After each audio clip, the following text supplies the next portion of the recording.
Let's do this mud puddle.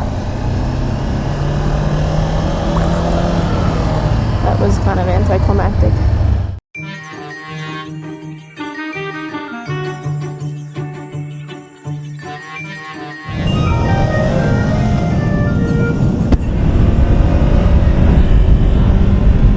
Alright guys, Cool Kitty coming at you here from beautiful Fort Collins. That just feels wrong to open my video like that. Whatever. Let's talk about the gay marriage Supreme Court ruling. I did have a friend who was gay. She was my best friend of 5+ years. We had a falling out. We're no longer friends, which is sad. The dog is just carrying around a football. In any case, yeah, so let's talk about it.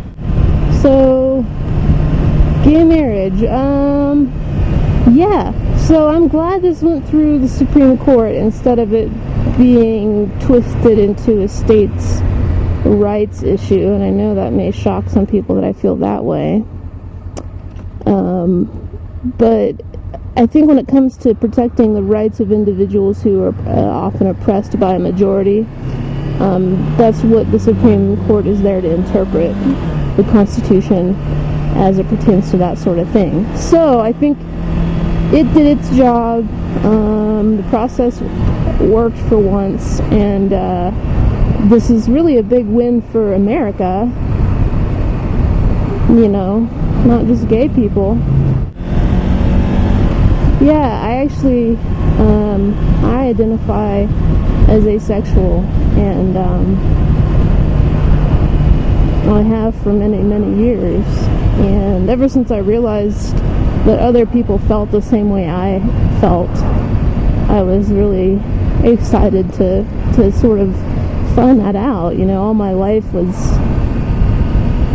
feeling sort of left out of the loop, or thinking that people were sort of exaggerating how they felt sexually toward people. You know, I just kind of assumed my friends were making it up and nobody truly felt that way, and people only really had sex because they had to, and to have babies and stuff. That's kind of what I thought was the deal. I thought that was legitimately why people were doing it. I was a little bit naive, I guess, but you know, I got into my 20s and I started to realize, like, this isn't going to develop for me. I'm not a late bloomer.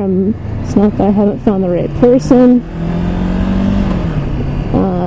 You know, I've heard all the different reasons. Oh, you must have been molested as a child, or there's something psychologically wrong with you. That's why, for me, like, the gay marriage thing is, it's sort of easy to understand what it's like to feel like society doesn't quite approve of you. And it kind of makes me a little bit of a fighter for them, or an ally in a way, because that feels like crap, guys. So to have society tell you, no, you can't get married to who you love because we just don't approve of it. I mean, that's not America, guys. That's not what this country was based on.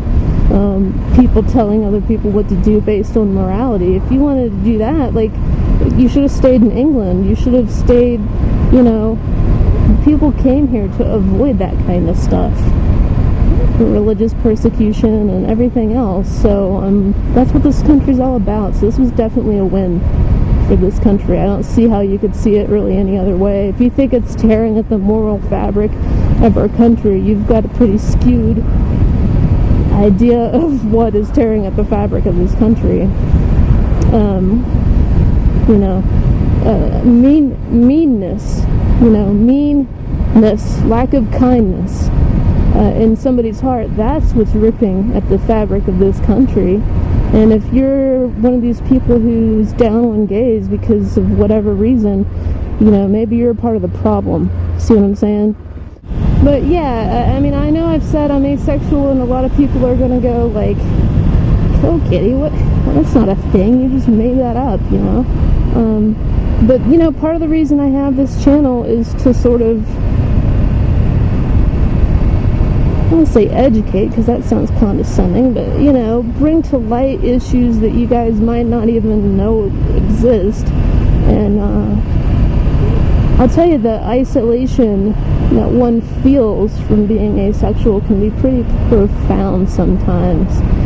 Just because, one, if I come out and say that, I share that with people, and I'm very open about it. I make no apologies for the way that I am. I mean, I don't think anybody should. I believe in living unapologetically. Don't live for anybody else. Live for yourself, and don't apologize for it.